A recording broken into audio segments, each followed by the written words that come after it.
भगवान श्री कृष्ण ने पृथ्वी पर देवकी और वासुदेव के 8वें पुत्र के रूप में जन्म लिया था और जन्म के समय एक आकाशवाणी हुई थी कि देवकी का है पुत्र कंस का वध करेगा। और आगे जाकर उन्होंने अत्याचारी कंस का वध करके प्रजा को कंस के अत्याचार से बचाया। कंस के अत्याचार से पूरी मथुरा नगरी में हाहाकार मचा हुआ था।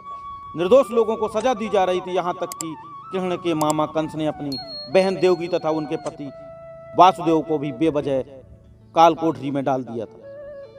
इतना ही नहीं, कंस अपने अत्याचार से देवकी के 7 संतानों को पहले ही मार चुका था तथा देवकी के गर्भ से भगवान श्री कृष्ण ने फिर इस पृथ्वी पर 8वें पुत्र के रूप में जन्म लिया।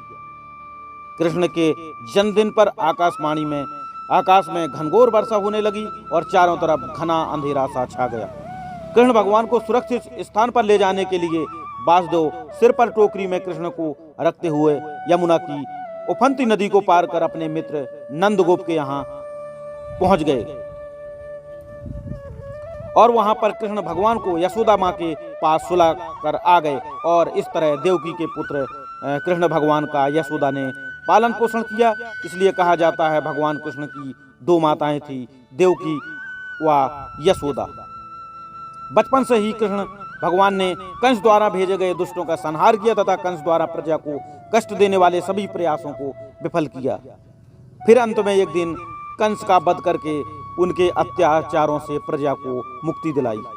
जिस तरह भारत में हिंदुओं के प्रमुख त्योहार होली दीपावली मनाए जाते हैं, ठीक उसी प्रकार कृष्ण की जन्माष्टमी के अवसर पर धूमधाम से इस पर्व को पूरे भारत वर्ष में हिंदू समुदाय के लोग मनाते हैं। देश के प्रत्येक राज्य में अलग अलग तौर तरीकों से जन्माष्टमी की पूजा कर भगवान श्री कृष्ण को प्रसन्न किया जाता है। भगवान श्री कृष्ण की इस लीला को उनके जन्मोत्सव पर पुनः ताजा रचा जाता है। देश के कई भागों में इस दिन मटकी फोड़ने का कार्यक्रम भी आयोजित किया जाता है। जन्माष्टमी पर्व की पहचान बन चुकी दही हांडी या मटकी फोड़ने की रस्म भक्तों के दिलों में भगवान श्री कृष्ण की याद को ताजा करती है। जन्माष्टमी के पर्व पर होने वाली चहल पहल पूरे भारत देश में देखी जाती है। इसके साथ साथ विदेशों में रहने वाले भारतीय भी वहां पर जन्माष्टमी के पर्व को पूरे धूमधाम के साथ मनाते हैं।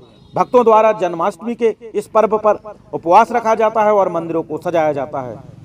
लड्डू गोपाल की मूर्ति को झुलाया जाता है, भजन कीर्तन किए जाते हैं। साथ ही अनेक स्थानों पर युवाओं द्वारा दही हांडी तोड़ने का जोश देखा जाता है। इसके अलावा भगवान कृष्ण की नगरी मथुरा में दूर दूर से श्रद्धालु आते हैं तथा मंदिरों में श्रद्धा भक्ति भाव से भगवान कृष्ण की पूजा अर्चना करते हैं।